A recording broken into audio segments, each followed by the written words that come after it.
Hello, alien divas and human DMXs from the shoulder of the 5 freeway in Burbank, California. This is the Film versus Film podcast bonus episode. My name is Quinn Boys. I am a meat popsicle who has seen over 5 movies in my lifetime, and I am joined, as always, by my co-host. I didn't know he was keeping a blowjob tab, Leonard Smith Jr. What's up, Leonard? What is going on? We just out here Jason kidding it up. That's right. Number 5. It's your boy. It only took Quinn 5 seasons to beat me again. Season 1. I was going to say, did you notice what I left out of my intro? Yes, that I am the 3-time defending champion because I am back because I am no longer the defending champ. Oh, it is what it is. Here we are. That season's over. We're talking about this is a bonus episode. We're talking about 2 movies. If you didn't notice, we said 5 a lot. 5 is in the title of these movies, this bonus episode. I am all over the place, Quinn.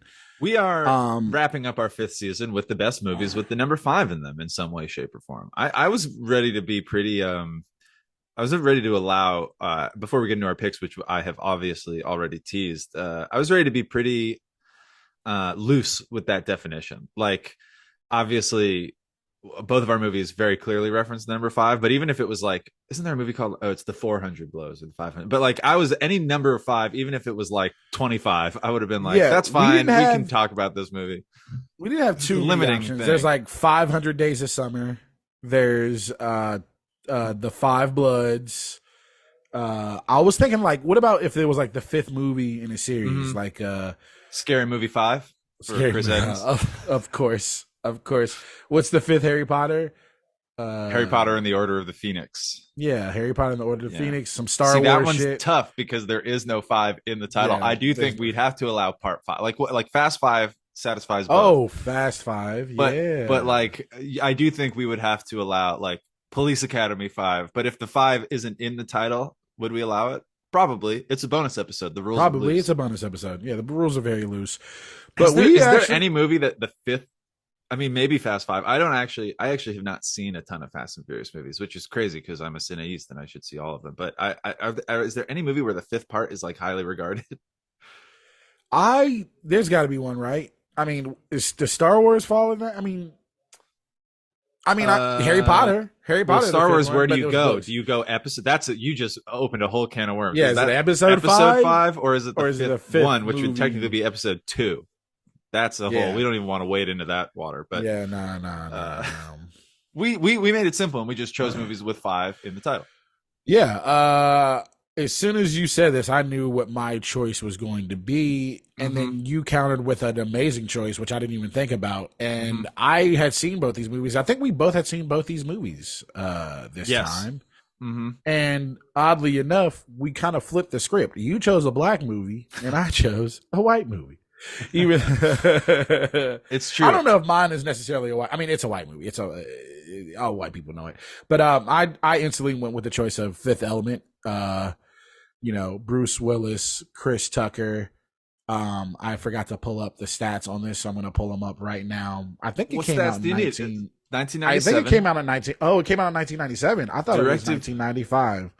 That would have been too perfect for you. No, it came out in 97. I just watched it again last night, so I'm a little. I mean, maybe you did too, but I feel pretty fresh on it. Directed by Luc Besson, the crazy Frenchman who directed The Professional, which otherwise known as Léon, which is a great movie. Also with a crazy Gary Oldman performance. This one's a bit crazier. Yes, Gary Oldman is in this movie. Gary Oldman, Mila Jovovich. Oh fuck, Gary Oldman. Bruce Willis. Yeah, we had a Gary Oldman sighting. 4. Yeah, 4. No, season 4 was Lise Guzman. That's right. So let's say it was season 3. It was Gary Oldman. Let's hope the only real season 3. This movie, you know what? Well, before we talk about it, we'll announce yours. But this was Luc Besson really did something with this. He wrote and directed it. We got my man Bruce Willis, Gary Oldman, Mila Jovovich, Chris Tucker, who's not on the poster but should be. A little racist, anyways. Has probably the most iconic look in the film too, like the most like Well, other than a couple characters that feature less, like the singing The alien, big blue ass alien. Yeah, yeah, but um, of all the humans, I feel like Chris Tucker is the most memorable look in this movie. Oh, Mila Jovovich in her like little whatever orange, that skin suit straps. thing is that they give. Yeah, yeah, that's pretty. She's perfect. I know. There's so many. The movie's a little creepy, but very creepy. Also, it was made during the 90s during the heroin chic, like skinny model area. And they were just like, oh my God, she's amazing. She's perfect. And I'm like, she could have a little bit more ass and titties. That's all I'm saying. That's all I'm saying. Y'all out here talking about perfect and who and whatever. She might be perfect to you, but she ain't perfect to me. I'm sorry. She's beautiful. I mean, I would bang. Obviously, she's the fifth element. You know what I'm saying? She's going to save the whole universe. But if she's going to save the whole universe, she should be a little bit thicker. That's all I'm saying. There's a lot of people out here. You know what I'm saying? You got to feed everybody. No comment. That's true. But I'm trying to think of this segue into my movie. My movie, honestly, I came by. I want to say that it was like it dawned on me as soon as you said it too, but it didn't. What did happen was I was searching like top 10 movies with the number 5 or top whatever movies with and then it was I at some point probably put in like top 5 movies number 5 and it just came up top 5. Chris Rock has a movie called Top 5, and this was like, first of all, this movie was made in 2014, and it both feels like it just came out, and it also feels like in terms of, I mean, we'll talk about these movies and their impact and stuff, but in terms of like referencing and relevance, this is a movie I feel like everybody likes who's seen it. But not a ton of people are still talking about. I don't know. It feels like longer ago in the past, and it also feels in my mind more recently. I remember seeing this movie in theaters when it came out, and it's like Chris Rock's he's not playing himself, so I don't want to call it like semi-autobiographical, but it feels heavily influenced by his life as a comic, and probably 100%. More than semi-autobiographical. Yeah. Yeah. And he wrote and directed this movie. Yes, right? That's the other thing. Yeah, so, this is like his. This is his movie more so than any of his other movies. This is like wait, I don't think Eddie Murphy wrote Harlem Nights. He directed Harlem Nights, but you've come to the wrong guy. Oh yeah, man. He plays Andre Allen, who is about to get we got. I'm not going to talk about your movie, but we have Rosario Dawson's in it, Gabrielle Union's in it, JB Smoove, Jerry Seinfeld, Adam Sandler, Whoopi Goldberg. I forgot that Kevin Hart was in this. I forgot about that little scene. Oh, dude, Kevin Hart's scene in this movie. I mean, we'll just jump right into these movies because now, like, let's talk about that scene, because that scene. This is what I mean. Like, I really like this movie a lot. I really liked it when I saw it. I thought it's like there's a couple things that like maybe don't read I'm trying to like the way to say it. Like some scenes I'm like, oh, okay, I've seen this before in movies. But Chris Rock is, I just still think, obviously, like such a funny guy, but I don't know that his movies were ever that good. And there's some individual scenes in this which are just so funny. And it seems like he just lets his friends in, like his famous stand-up comedian friends, like, yes. Kevin Hart being one of them. And like, it's so that scene where he's like, I put the N-word in a company email and I sent that shit to myself. And then he's like, you can say the N-word to him. He's like, you can't say, I don't know. He's like, if they heard me say nigga on his phone right now, I get fired. He's like, I publicly disparaged and called you a nigga in this email, so people knew that I was nothing to do with this movie. I wanted it on record. I risked my job and my career, so people knew I didn't like this movie. Oh God, that scene was hilarious, and everybody just the way he delivers all the lines, where it's like Ben Stiller's in the conference room. He's like, "These white people don't tell me shit." He just jumps off the phone. And that was just such a great scene. How you just see people constantly going by, running by as the scene is happening, which keeps you tied in, like, what's happening? That was just a really funny scene. It felt like a lot of these scenes were just like, I haven't done stand-up in a while, so I'm just going to put these stand-up bits, these stand-up sets into film form. Like him walking with Rosario Dawson.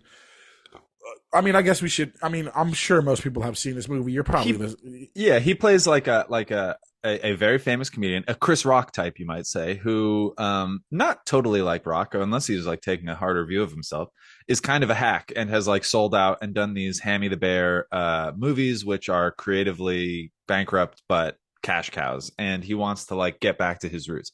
Honestly, and I don't mean this as shade, because I know Chris Rock has made some bad movies, but I think he's never lost that impression in most people's mind as a stand-up. This honestly felt like something that could have been for Eddie Murphy. Yes. You know what I mean? 100%. Like the comic who's like a legend, but has kind of since stopped making movies that are worthwhile and isn't doing stand-up anymore. That's Eddie Murphy to me more than it's Chris Rock, but that's another conversation. But so this whole thing is about... They added the other layer of him being like, I only make art now. I'm an artist. That's true. Only... And he was... It's a little bit Eddie Murphy in his like Dreamgirls phase, though. Yeah. But yeah. And he's sober. So... Anyways, I'll let you go back. No. So it's basically just, I mean, it's him doing the press tour for his like, he's a Haitian warlord, right? Who kills thousands of white people, and it's like a vanity. It's a passion project. And it's just like him making the rounds on radio, him making the rounds, doing like interviews and talking about the movie, going back to his old hood, seeing his family.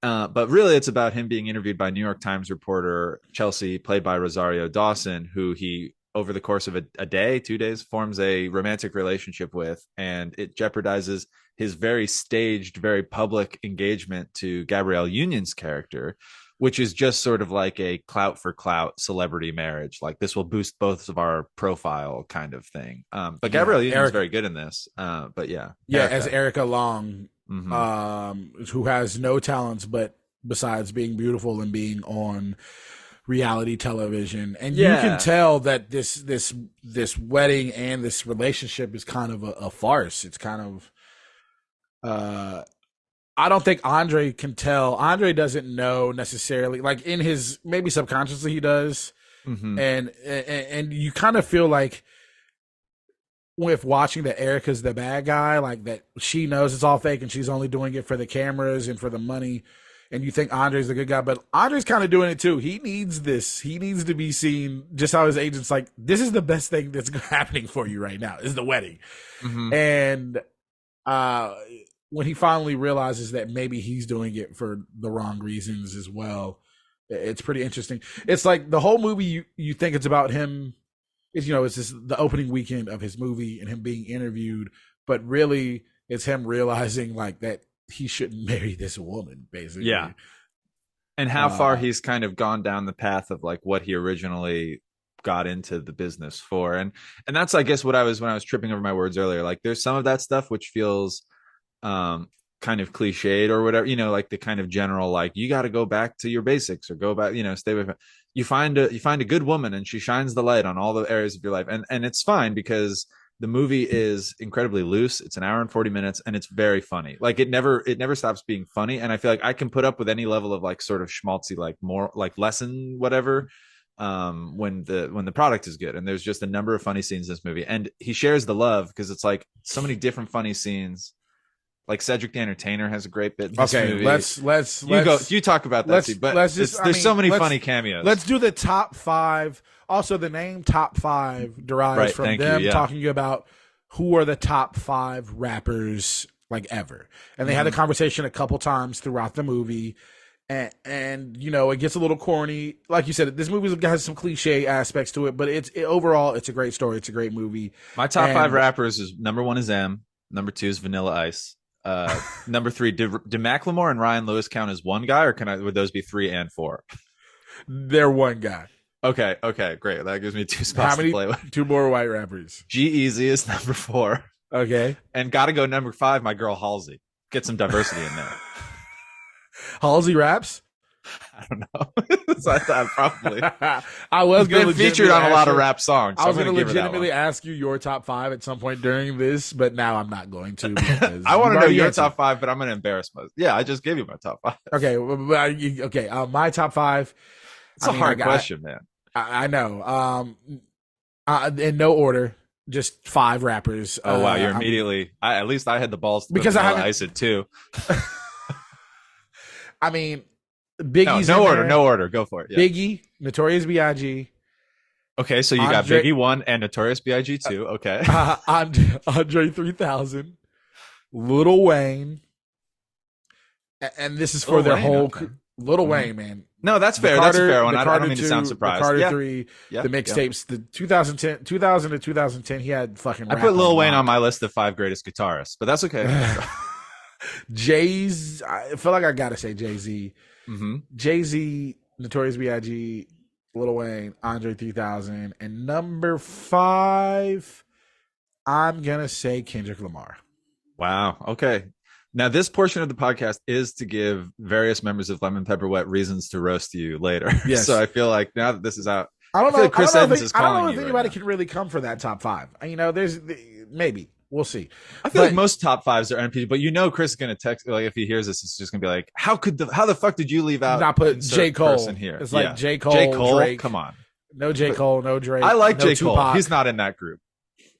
Yeah. I feel confident saying that. I'm not saying he's bad. I'm just saying he's not. I don't think you replace any of those people you just said for J. Cole. But exactly. So let's give our top 5. You were gonna say top 5 comedic moments. Okay. From this movie. Oh man, I mean, here are some candidates. I mean, when they first introduce them to the family and they're in the apartment, and you get oh my god, you get Weebay from The Wire, Tracy Morgan, hilarious. Just that whole runner of different people being like, he's not the funniest or whatever. Yeah, Jay Farrow, Leslie Michael Jones, Michael Che, which I don't know if, bro, the Michael Che show on HBO is fucking hilarious. Is it actually? I did not know he had a sketch show until a couple months ago. Season 2 was so much Lemon Pepper Wet. We were talking about in the chat. Season 2 is way better than season 1, but they're both hilarious. Oh my god, check that out. The sketches that I like him. Well, actually, they're very race heavy. Sometimes it's controversial. Well, but the sketches that he has written, like there's a sketch that he wrote like about how Brooklyn had become so soft, basically, where it's like three black guys on a corner just talking about, like, you know, it's Kevin Hart hosted, and it's like I had to go up in the end, but it's like them getting cupcakes from the new cupcake pot. It's like very funny. Yeah, I don't know. I feel like he's always been a better sketch writer for the show than as an update host. But yes, I remember. Yeah, I remember that I remember that sketch specifically. Very funny sketch. We'll probably go into more depth, but I don't. Also, though, that bit's great. Yeah, sorry. Yeah, go ahead.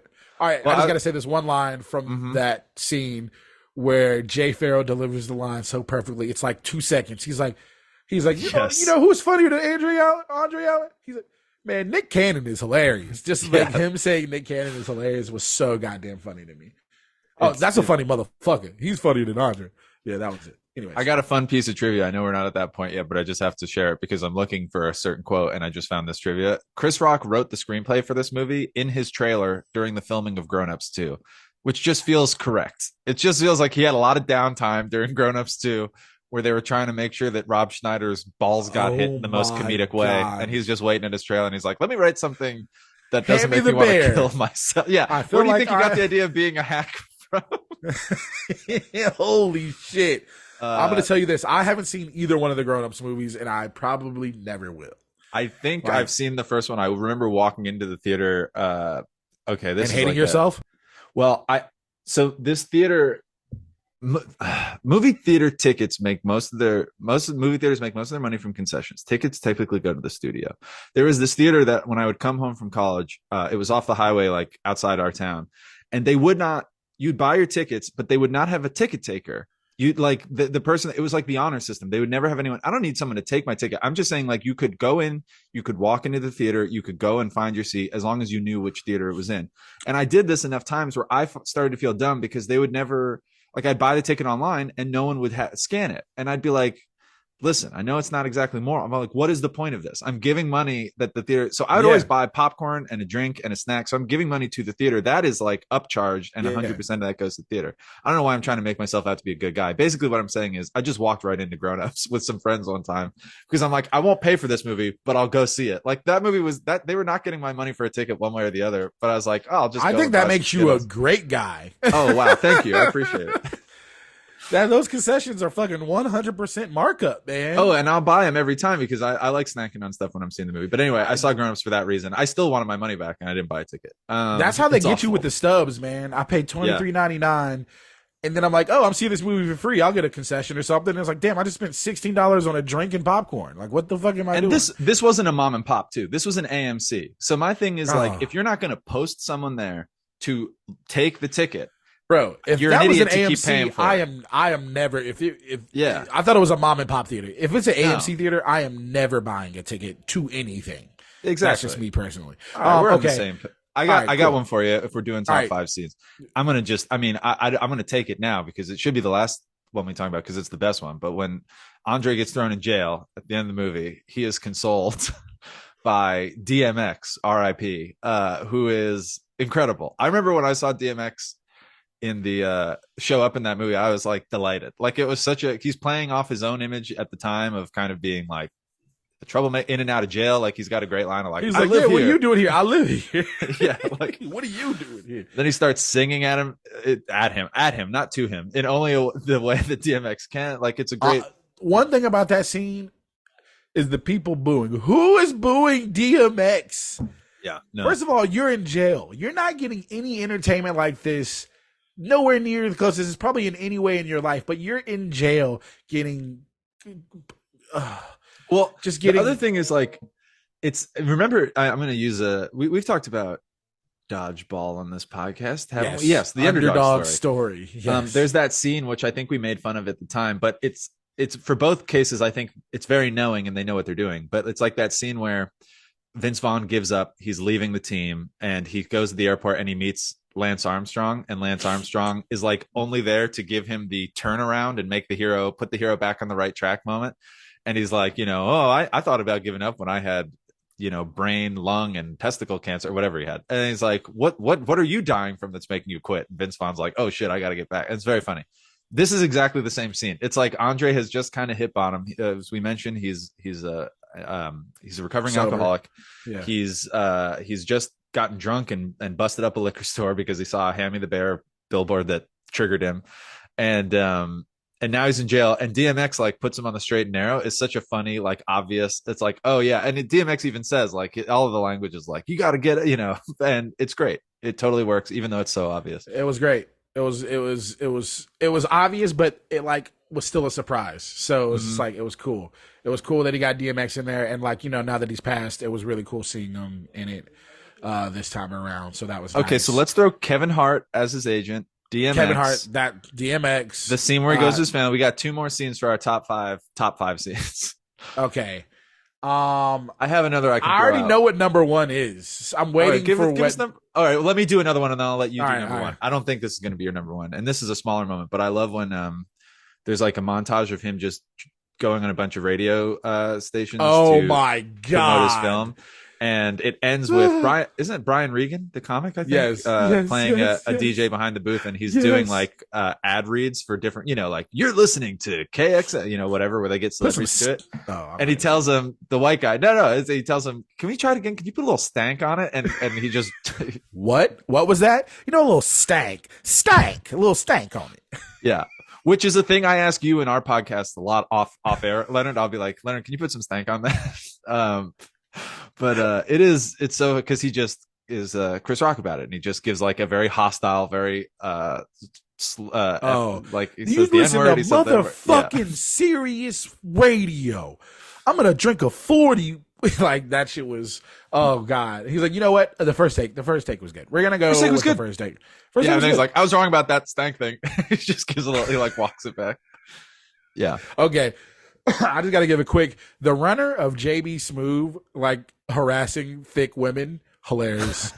Just so it can lead to the Gabrielle Bordeaux or whatever her name is scene. That was funny. And then Anders Holm, Brad, getting the hot sauce tampon stuck up his ass. There was just like how they give you little tidbits of things that led to things later for the payoff later was funny. Cause she's like, oh, I have hot sauce in my bag. I have hot sauce in every room. It's like, okay, this is kind of random. But then you know why she has hot sauce. But number 1, my man Cedric the Entertainer as Jazzy D. I'm the fucking man in Houston. I'm the man. Everybody know I'm the man in Houston. Scene haunts my dreams. Oh my God. The scene where we learn why Andre decided to stop drinking. And I don't feel like this story necessarily happened to Chris Rock. It feels though that it definitely happened to someone. Sorry, I'm interrupting you now. Yeah. Yes, it happened to some comic that he knows maybe in some type of way or form it happened to Chris Rock, maybe parts of the story and other aspects of it, but there is no way that this didn't happen to some black comedian in Atlanta. It just feels like Miami, something you wouldn't write. You know what I mean? Yeah. It feels like something that you would recount because it happened. It just doesn't feel like, I don't know how you get that. Oh, dude, Cedric the Entertainer was so fucking perfect in this role. I feel like if they made this movie today, I feel like that's a role that I could play, like Jazzy D. I would love to play that role. That would make me so happy. But it's just I'm more of a Brad in this movie. Just a little part where he's like, all right, man, yeah, you know, I got you. I'm gonna go. He's like, hey, man, you see them hangers? You mind if I take those? Those might some wood hangers, man. Oh, man, they attached. I'm tripping. Oh, they attached. I'm sorry, man. I'm gonna go, man. I'm gonna see you later. But him hooking up with those two girls, and you're just like, this is weird. Like, is this a fantasy? Like, your first time viewing it, you're like, is this what's happening? Fantasy. Why am I? Yeah, no, you are. You're very like, you feel like why Chris am I Rock, just you feel watching like you're him banging these two girls? Like did he just want exactly? Did he just want to do this on film? And it's like, no, there's gonna be a payoff. There's a reason why he's doing this. And holy shit, when Jazzy D runs, he's like, oh no, we're good, do not disturb. And he runs in there and just starts taking his clothes off.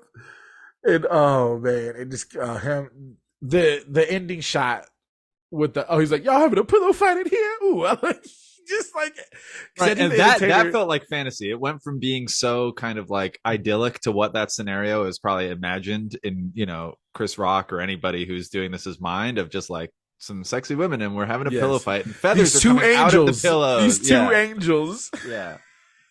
And then you got Cedric. He's making sounds. He sounds like a horse at times. Like he said, like there's just I can't get the images and the sounds from my mind.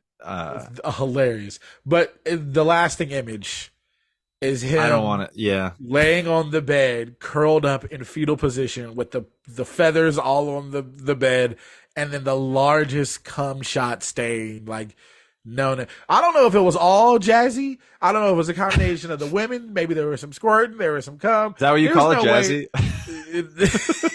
Little Jazzy Jizzy, little Jizzy Jazz. I don't know. So I told you I saw this movie in 2014. I saw it in theaters. I have not seen it all the way through since. I've seen clips on YouTube or whatever, but that was the first and last time I'd seen it all the way through. So I was excited to rewatch it. I forgot that I remembered that scene, like, because once that scene was starting to go that way, I was like, oh, and that image that you just described of the bed came back in my. That is the most effective, like, soiled bed, we'll put it, that I've seen in cinema. I couldn't, like, I was like, oh no, this scene's coming. And that shot is so upsetting to me for some reason. Maybe because Rock is sleeping in the bed. I don't know. I know it's supposed to be, but it's too good at doing its job. I'd rather watch Cujo or like an actual like movie of someone's being mauled by a dog than just that one shot. That scene, though, is just like, all right, you know he wrote that scene, and then somebody, maybe Adam Sandler, was like, God, I fucking hate being here, and was like, oh, what are you doing? What are you working on? And he's like, oh, man, there's got to be a feather. There should be feathers on the bed. The pillow. That was when Adam Sandler knocked on his trailer. yeah. And then they were like, how else can we punch up the scene? And then Rob Schneider knocked on the door, and they're like, we're not here. Nobody's in here. No. And then Rob went away. You get very quiet. Rob Schneider's vision is based on movement, like a Tyrannosaurus Rex. So if you just don't move. I just feel like somebody wrote this scene, and then like other comedians got involved and writers got involved and punched it up and this made it perfect. And then they cast Cedric the Entertainer as fucking Jazzy. And then it was just like, this is perfection. Like this is comedy gold right here. That scene is amazing. This whole movie's amazing. We learn a great story. We forgot to add the aspect of Rosario Dawson's character. What's her name? She plays Chelsea Brown. Chelsea Brown, who is also James Nielsen, and who has been disparaging, who has been slandering, who's been talking so much shit about Andre Allen since he has made the turn of being a serious actor and stopped doing comedy. And we learned that, that is Chelsea, and that she adored him as a stand-up comic and loved his comedy. And she actually thought a lot of him and lost respect for him when he made this turn. and he's hurt, and he comes back for her, and there's the Cinderella story and the shoe. It's all very corny, a little cliche. That's where it gets a little bit, yeah. But I forgive that. I also think the scene where she encourages him and he gets back to doing stand up, he just walks into a club and he does like 5 minutes or whatever. That's just clearly just, I don't know if that's from any special that he's recorded, but Chris Rock is like such a, he's in my top 5 stand-ups. I don't know if I have the right now to be able to do that whole, but yeah, give me your top 5 right now stand-ups and put yourself on the spot. I'm gonna see. That's the problem, is I do not watch a ton of stand-up, so I feel like there's better answers that I'm gonna so give me your top 5. I know this is your top 5. Rock, I can't do order. Rock, okay. Patton Oswalt. Patton Oswalt's been one of the reasons I started listening to stand-up. This is the thing. Wow. It starts to get it starts to get a little bit like I'm now kind of running out of stand-ups who I watch a lot of. I'll give it Mulaney. I really like Mulaney's last special. I haven't seen anything he's done since the. I saw his new special is going to be great. I was at a best-selling show, and he was a surprise guest, and he came out and did like 20 minutes. And this was like a couple months ago, like what he's currently touring and doing. And holy shit, it was so fucking funny. Like I that man is hilarious. And I didn't really grow up really listening to or watching his stand-up. And he's like my girlfriend's favorite stand-up. So I love John Mulaney. So you got two more. I know, and I'm like looking at, because I don't want to. I mean, I would, because there's a part of me that's like, I always love, like, I'll put Mitch Hedberg on there. This is where now I'm going. That's to people so funny because Mitch is on my list too. Okay, good. Maybe as a floating 6 man, because he died pretty young. But exactly, I know. It's like I feel like I could, if I thought more about this, I could give like better versions of it. So there's guys that like I know that like Pryor, Eddie Murphy, or whatever, but I never really grew up with their specials, so I don't really have that close of a. All right, I got to just get to my top 5. Yeah, you give me start. Why you think yours. I'm going to give before you? I throw. I got to put Richard Pryor in there. I got to put Eddie Murphy in there. Okay, good. At least they're represented among some of us. Oh, Jeff Foxworthy for me, number 5 with the Bullets. Wow. No, that's not true. I'll come up with him. Like, okay. Surprise. Eddie Murphy, Richard Pryor, Dave Chappelle. Shit. It's hard. This is where it gets tough. I want to say Bill Burr. See, Bill Burr, I was floating on, but I don't know how many of his actual specials I've seen. Bill Burr's takedown of the city of Philadelphia is incredible, though. Oh, everyone God, should listen to it. That moment is what a great 16 minutes of him. It's the most ravenous and crazy fans and just doing it right to their faces. Damn, I don't know what I want to do with these last couple spots. I want to say Hannibal Buress, but no, I want to say, oh man, yeah, it's like Chris Rock, Eddie Murphy, Dave Chappelle, Richard Pryor, and I gotta have some white representation. Well, so I think we're also, neither of us have picked a woman yet, but this isn't why you do it. Listen, but at the same time, I do feel like there's obviously a word, but I don't listen to enough stand up. Bill Burr, hilarious. Right now, Brian Simpson is hilarious, man. Brian Simpson, who we had on the podcast, shout out. Thanks for really appreciate him coming on this season, because he is fucking hilarious. I think he might be the hottest comic in stand up right now. So appreciate that. I'm gonna throw. Okay, you can put Brian on your. I'm gonna throw best selling. Best selling is my 5. There you go. Bing. All right. So now are you at 5 or are you at 4? Hilarious. I'm at 5. Okay. I said like 7 comics. So these are the official. All right, let me run down my list again. Now that we're just doing top 5. But it's what did I say? Fuck. All right, I said Rock, Mitch Mulaney, Hedberg, Chris Mitch Hedberg, Patton Oswalt, and best selling. I like that 5. I'll put that 5 against a lot of other 5s. All right, mine was Dave Chappelle. Sorry to George Carlin, Eddie Murphy. Yeah, no, sorry to George Carlin, Richard Pryor, and number 5. I'm going to say Mitch Hedberg as well. I re-listened to it. The re-listen, because he's dead, I think. The re-listen, rewatch value of Mitch Hedberg is just crazy. I've watched it and listened to it so many times. So, and they're like one-liners. So it's like, you know the jokes, but like it still is funny. It's also a minefield of people. Like I just to jog my memory, I just Googled stand-up comics and it just threw a list at me. And it's a minefield of people you don't want to name too for like reasons. Like Bill Cosby's on that list. You know what I mean? Like if you would have asked me that question like 10, 12 years ago, there's no way I would not have said like Louis C.K. first. Like that's crazy that I even say Louis C.K. because like Louis C.K. was like my favorite comic like 10, 12 years ago. So him and Chappelle. Him and Chappelle were my I was about to say, did you say Chappelle? I did say Chappelle. I can't not say Chappelle. Chappelle I feel it's a total body of work thing. Yeah, he's the reason why I do stand up comedy. So Where's Job buys him a lot of leeway. Okay, so we've got that. We've talked about top five. We've top five a lot. Let's steer into The Fifth Element, which honestly, like we probably won't have all that time for it, but deserves more of the time just to explain what the hell is going on in that movie, Leonard. I mean, had you seen this movie before? I had only one time. Only one time. Okay. From the comfort of my home, like 5 or 6 years ago. So this is not a movie I grew up with. I'm a little bit older, so this was a movie I grew up with. You're about 10, 15 years older. Yeah, and I was talking about it at work because I had to talk to somebody about it. And when I was like, you seen Fifth Element? So this coworker of mine, like he's the same age as me, around the same age as me. And he's like, oh man, that's a classic. And I was like, yes. In my mind, when I hear Fifth Element, I think classic. You know, I watched it a bunch as a kid. It was on TV a lot when I was younger. And feels like TNT owns this movie. Exactly. Like it might be the most played movie on TNT of all time. I watched this shit on Tubi. And same, shouts Tubi. Because I had to pay for fucking top five. Same. I hadn't seen this movie in a while. I want to say maybe 10 plus years. Maybe I'd seen it sometimes in 10 years, but it's like autopilot. I don't remember. I don't know if I was fully watching it. I really sat down and watched this movie, and holy shit. I don't remember this movie being, I know it's like a ridiculous kind of funny movie, but this movie is out of pocket, man. Like, I mean, Chris Tucker, obviously ridiculous, hilarious. But some of the aspects of this movie is just wild. The red button, the cockroach. The cockroach, dude. Yeah, with a little antenna on his back. Bro, everybody being really creepy about Mila Jovovich. The score. Jesus Christ. The music in this movie was fucking bananas, bro. It was.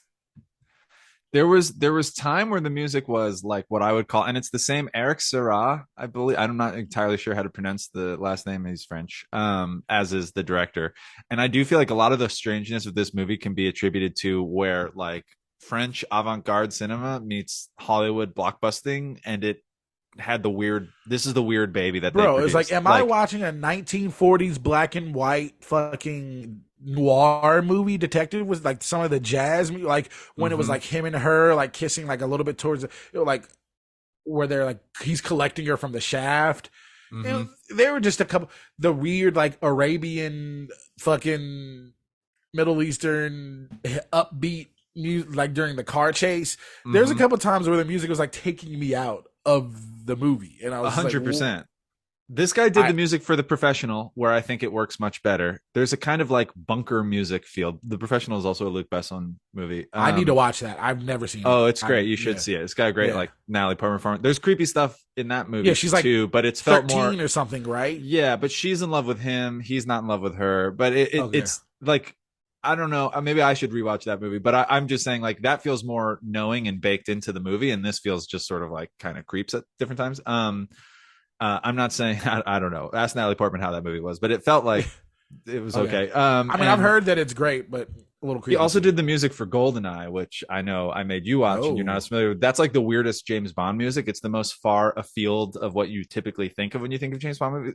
So I feel like he had like Eric Serra had this weird moment where his weird bunker music was, but it's not appropriate. And at times it literally feels like 98, he was the man. You know what I'm saying? Yeah, it literally feels like like at different times there was what felt like Great British Bake Off music in like some like I was watching it with, and we were just I was like, is this what is this happening? Doesn't feel appropriate. Is this like temp music they didn't swap out? I'm glad you said that, because I feel like I've always seen it referred to as a classic. In my mind, I pair it with other like 90s sci-fi like Total Recall, which also has like a long airport shootout scene and like both the airports in this. And I feel like this is before George Lucas, and obviously people had also been doing it, but George Lucas really blew the doors off of like, these sets are scrapped. It's just green screen, and we're gonna fucking superimpose the background. And those early Star Wars movies, or by early I mean episodes, the ones that came out at the turn of the century, episodes 1 through 3, they look not great because the CGI looks bad. But I kind of understand the need for it, because watching these movies from the 90s, from 2022, it's like, oh yeah, this is like clearly like this airport is like a set, or like this spaceship is like a set. Like it feels more like a set than I guess I would have realized as a kid. I'm not going to hold that against the movie, but I will say, like, for it's often referred to as a classic, and I'm like, is this movie even good? Like I enjoyed watching it, but I'm like, I'm not sure that I'd say it's good. It's iconic. There's a lot of iconic shots and stuff, but it's a weird movie. It's a weird movie. I still think it's a good movie. I think it's a good movie because you are entertained watching this movie. Like, there's no question about it. Chris Tucker fucking, like I said, should be on the poster because he fucking carries this movie. He's great in this movie. I mean, I feel like everybody's pretty great in their role. Gary Oldman is hilarious when he's sitting there choking, and he's pressing all the things. That's a hilarious. Like, I just forgot.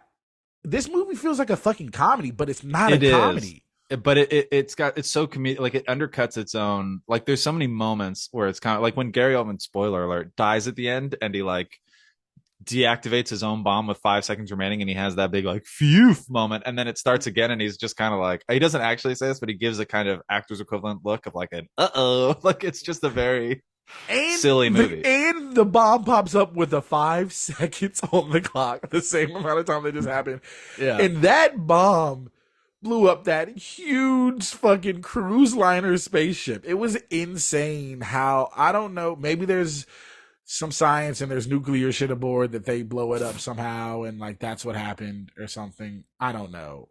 But it was, right, like why did that cause the whole ship to blow up, and yet Bruce Willis blowing a hole in the side of the spaceship to leave in the same scene didn't create like an air vacuum that fucked everything. I did love the scene with them reloading the nuclear material, like while they're like smoking the weed, and it's just like so nonchalant. Oh yeah. I was like, all right, that feels very futuristic. That's kind of funny how it just like they don't even care. And also the Ruby Red character, it was like, this is what entertainment's gonna be like in fucking. I love that it's on the radio, which is funny, and everyone's listening to the radio and to him.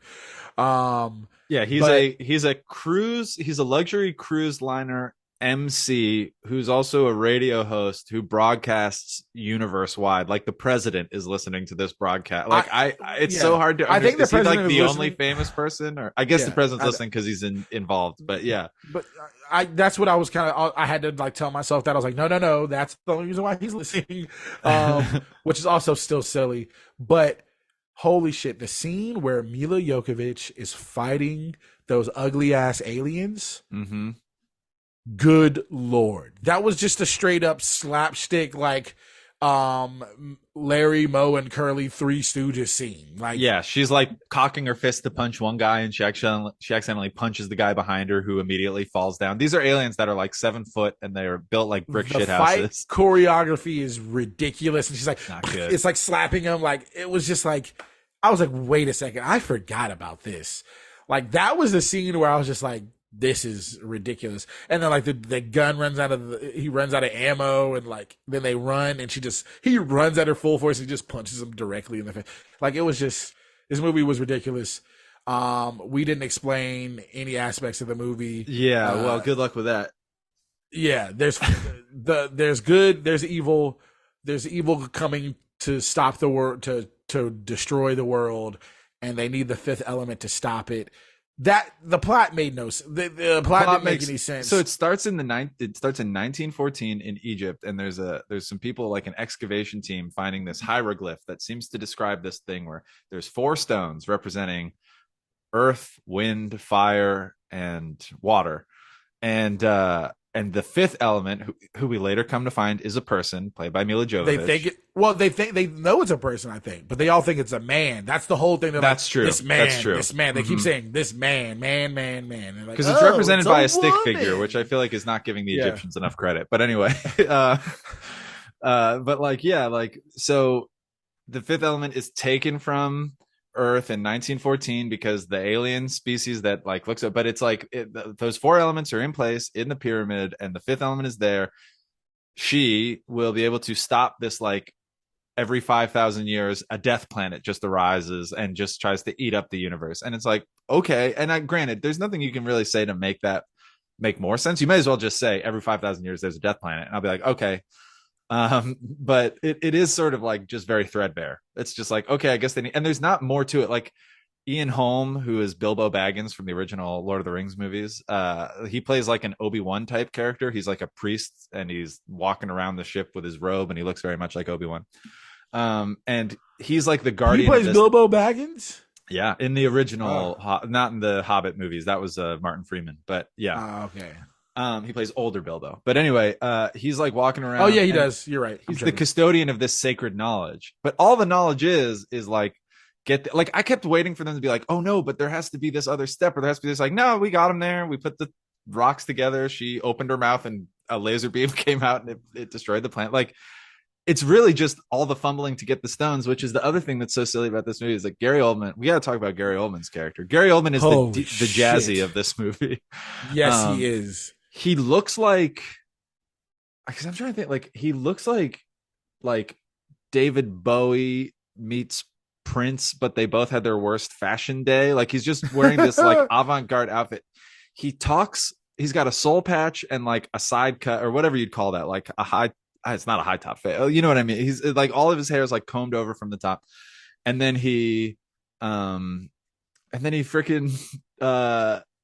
talks with like Billy Bob Thornton. Like he kind of has a Southern drawl sometimes, but then he drops it. Like, it is the strangest performance of a many strange, maybe only held together by his True Romance performance, but it's up there. It's fucking gonzo.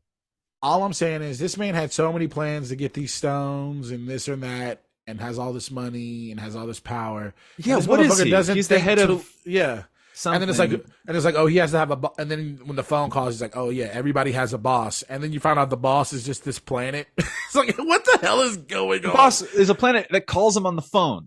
Yeah, he gets a phone call from a death planet. It's like, what the hell? Also, open the fucking box, bro. Check the box for stones. It happened to you once. He kills that entire alien species because they brought him a case and they didn't look in it to see if it's the stone. And then he runs out. He gets away. He opens the box and he goes, "Oh, they're not in here." It's a ridiculous movie. It is a ridiculous movie, but it is fun. And can we just go over some of the names in this movie? Gary Oldman. Say some names for me real quick. Yeah, all right. I want to find the full name for Gary Oldman's character. He plays the villain in this movie. He plays like kind of like evil CEO type, but they never really get too clear about what exactly his company is. But at one point, Bruce Willis's character gets fired, and the red slip comes from the Zorg Industries. Anyway, Gary Oldman plays Jean-Baptiste Emmanuel Zorg. So there's your craziest name. Bruce Willis is playing Corbin Dallas, and Mila Jovovich, who is playing an ancient alien, is simply called Lilu, which feels like the name that the director's daughter came up with and was just like, yeah, Lilu, that's what we'll call this character, Lilu, which is maybe the dumbest one. That's the most insulting to my intelligence. And I mean, it's just, I don't know. Ruby Rod is actually the most normal. Ruby Rod. Tucker gives the craziest performance. Okay, let's get into these criteria because I got to bounce. I got to hit this Groundling show. Number one, do we do pop culture? I haven't. Oh, Jesus of course Christ, we do pop culture, Leonard, and I think we have to give. That's number one, and I think we have to give this one to The Fifth Element because there's moments in The Fifth Element that are just. Yeah, there's too many moments. Mila Jovovich's whole look is kind of iconic and or at least memorable. When people think of The Fifth Element, they think of that scene where she's on the side of the building and she jumps and she's in that like sort of strap. Also, the fact that neither one of us thought of top 5 when we came up with this prompt, like instantly, yes. I didn't even think about it. I would say top 5 doesn't have many iconic scenes unless you've seen it. Multipass? Yeah. Oh my God. I feel like that's probably number one. And Ruby Rod, the Chris Tucker character. Chris Tucker and the Blue Alien. And his little his dildo hair. Oh my God. Chris Tucker's little dildo hair. He looks like a bro, when she tells Corbin, he's like, they're inside me. And he's like, they're inside you. And he has to sit there for like 5 minutes and try to contemplate like what she meant. It's like, no. Yeah, she's being very literal. And that was such a weird ass scene. You know, they came up with that opera she sings was supposed to be like, and I might have this slightly wrong, but apparently it was like that they wanted to make what a future opera would sound like, and they were trying to come up with something that would be like impossible to sing, so that they would have to have the singer, they'd have to adjust it in post to make it possible for her to hit those notes or whatever the case was. And the woman that they got, I'm trying to find her name right now, who plays the alien, just like did it, and or maybe they dubbed it, but either way, like someone just did it, which was pretty cool. Mila Jovovich is speaking an ancient language. I think they call it the divine language, which I swear to God, Leonard, if we're talking pop culture today, she just sounds like a minion. She's just in there and she's like, big bada boom. And I'm just like, this is fucking Minion speak. This is bada boom. Big bada boom. Big bada boom. All right. So how well do these movies hold up? Top 5 still holds up pretty well. I feel like it only came out in 2014, so obviously it's a lot easier for that to hold up. Yeah, it holds up. I would say it was even not ahead of the game, but it's commenting on things that we still talk about, like wanting to be famous but not having a skill, and like losing your selling out and blah blah blah. Fifth Element. Yeah, we'll go through this briefly because Leonard doesn't want to find out what his punishment's going to be, so he's trying to get out of here. But the Fifth Element. Fifth Element, I would say, like the stuff about Mila Jovovich, who plays a character who is simultaneously the most important character in the universe, but also speaks English like a toddler, and speaks gibberish when she's speaking the divine language, and is just commented on by every male character in the film about how perfect she is when she's not like getting naked, is a little bit of a. I would say that you would probably. I'll say this: they all turned their backs though. Whenever she got naked, they turned their backs. Except for Bruce Willis when he's kissing her when she's unconscious. But yeah, you know, I would say that top 5 holds up better. Okay. Was Regina Hall in either one of these movies? No. She obviously. How was Regina Hall not in top 5? I know. How was she not in top 5? She could have been Erica Long, obviously. She would have been a great Erica Long. She also would have been great just as a family member shooting the shit. That would have been hilarious. She could have been a few different characters. I wouldn't recast anyone necessarily, but yeah, I mean, she could have played. As we've talked about, Regina Hall is multi-talented. She could play the broad comedic character. She could play some heart. I could see her playing, Chelsea or Erica or any number. She also could have been his agent. That would have been funny. That would have been very fun. She would have killed that scene. Absolutely. Although, like, shouts to, in terms of how well does it hold up, like, Rosario Dawson holds up impeccably. It's crazy that we talked about He Got Game, which came out like 15 years earlier at the time that the movies came out. And, like, Rosario Dawson looks exactly the same. Shouts to Rosario Dawson. Box office, Leonard, do you want me to go? I'll go first with top 5. Top 5 was made for $12 million, according to Wikipedia, and it made $26 million, which is a modest hit, but obviously kind not of big surprising. Yeah. I don't know that Chris Rock, for as well regarded as he is as a stand-up, has ever really been a huge. I don't know, like he's been in Sandler movies that have made money. I don't know if Chris Rock alone has ever been a huge box office draw, which is kind of strange because I feel like for a comedian, he's good enough in all these movies. He's not really acting, but I feel like it works. I just don't think they pushed it super hard either, but it's a little surprising. I'm going to give you the numbers for Fifth Element. The budget was $90 million, which is, that makes sense, especially for then. But it made $263.9 million. Made $264 in 1997. Wow, 1997. That's crazy. Yeah, I mean, this movie was a hit, and I think it's one of those movies where, like, a lot of its deficiencies, if you view them that way, would have just been because of the passage of time. The movie is incredibly creative, and the character design and the plot and stuff is it's out there, but it's entertaining. So I just feel like it's one of those things that you watch it today and you're like, oh, people were really into this, huh? So we're not picking a winner. So we're not picking a winner. Do you want to talk top 5? Do you want to talk? Yeah. I know. Leonard is speed running this round. We're not going to talk about Chris Rock getting slapped, but I do feel like that's like a weird thing that we would otherwise. We don't really. I feel like enough time has passed now where I was so sick of that conversation, like 48 hours after it had happened. But I will say I'm interested. I feel like I'm seeing this.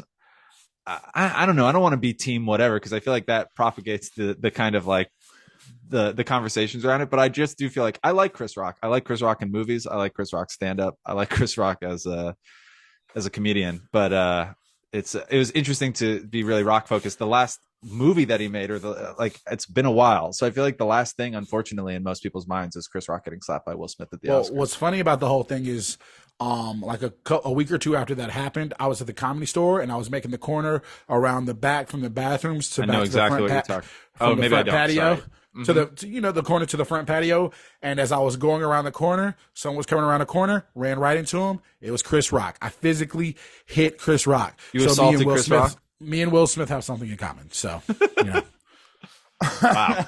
That guy can't catch a break. I thought you were going to say they had a billboard up on it was like a digital billboard on the side of their building, and it was like, "We stand with Chris Rock against violence" and stuff like that. And I was like, I wonder if Chris Rock wants that up there in that way, because it makes him look more like a victim. Anyway, all right, Leonard, there's no winner. You graciously, because you're trying to get out of here, you chose top 5. I will accept this non-counting bonus episode win because it goes with the theme of this season.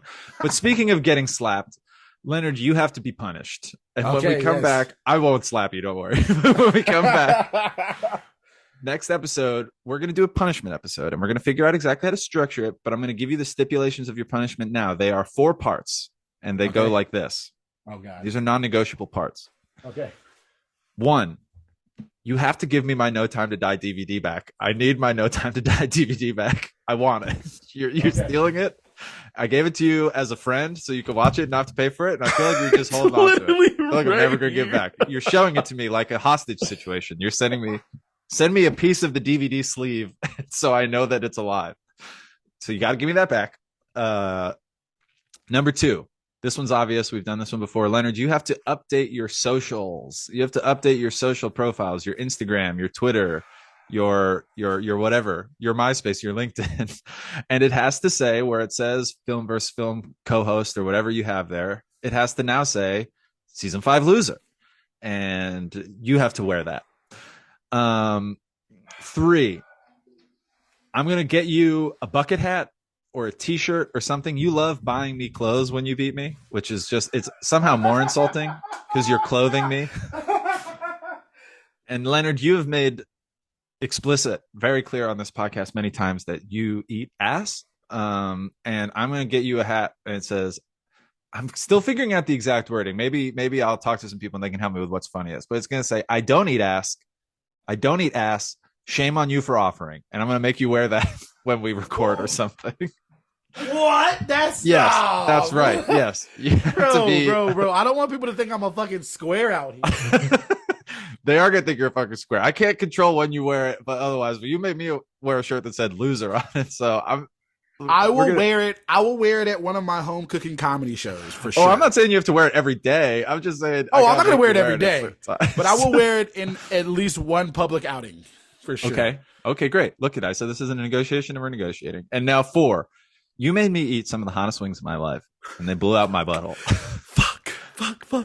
And so for that portion of my revenge, this is the last stipulation. It's kind of a 2-parter. I am not going to get you super spicy wings.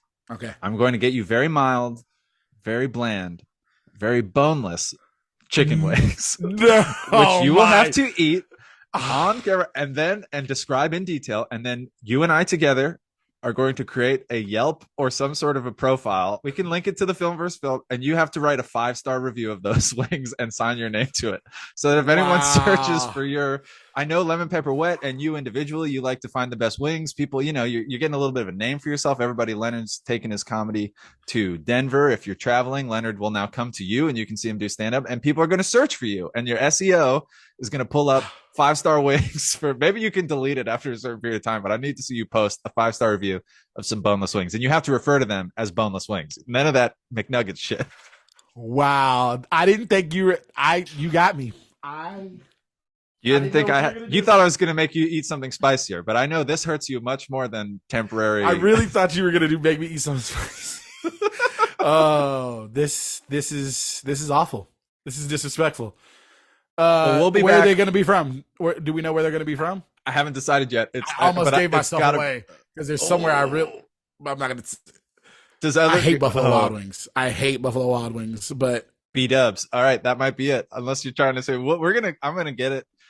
I got some money to spend on you, Leonard, but it's okay because it's all cool. for punishment. We'll come back. We'll wrap all of this up. We'll wrap up season 5. We'll do the punishment, and then we'll talk about some season 6 news. But until that time, I am Quinn. I am a winner.